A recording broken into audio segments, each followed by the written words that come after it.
Roti paling pelik dalam Malaysia, roti tisu Maggi.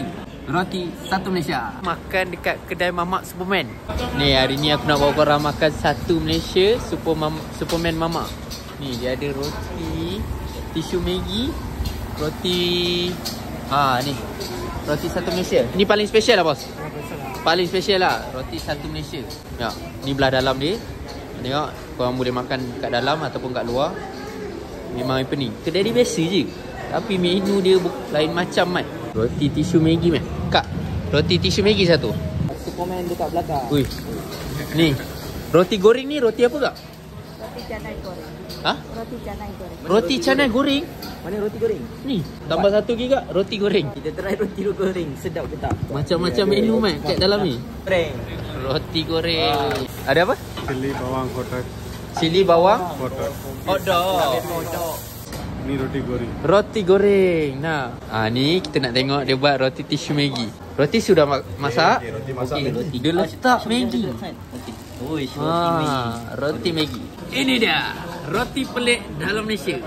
Kita ada roti goreng. Lepas tu kita ada roti tisu Maggi. Kau bayangkan roti tisu yang manis, dalamnya ada Maggi dengan hotdog, siap Telur mata dengan goyang. telur mata goyang. Ada roti hotdog cheese. Last sekali, ni paling special lah kat sini. Roti satu Malaysia. Nak tahu tak kenapa dia satu Malaysia? Ah. Roti ni mewakili Melayu. Dia kulit sawo-sawo matang sekali. Okey, sawo Milo matang. ni mewakili India. Oh. Chinese. Ah. Roti paling pelik dalam Malaysia, roti tisu Maggi. Luar dia crispy. Ambil, pecahkan je. Tu dia. Apa rasa dia, Mim?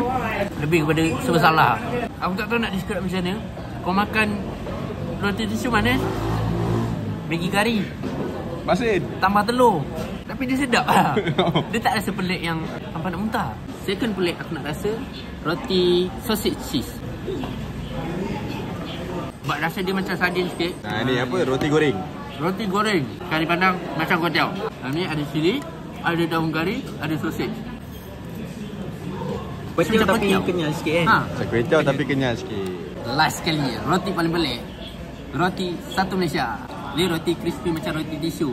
Lepas tu ada Milo kacang dengan Nestem. Sedap. Sedap doh kat sini. Ni. Barang pelengkap dah sampai.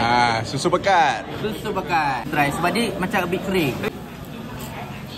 Baru kena. Jadi. Baru Jadi. One to go. So kalau korang nak rasa semua makanan-makanan, roti-roti canai yang pelik ni, korang boleh datang dekat sini. Apa pun tuan-tuan, kita santai-santai.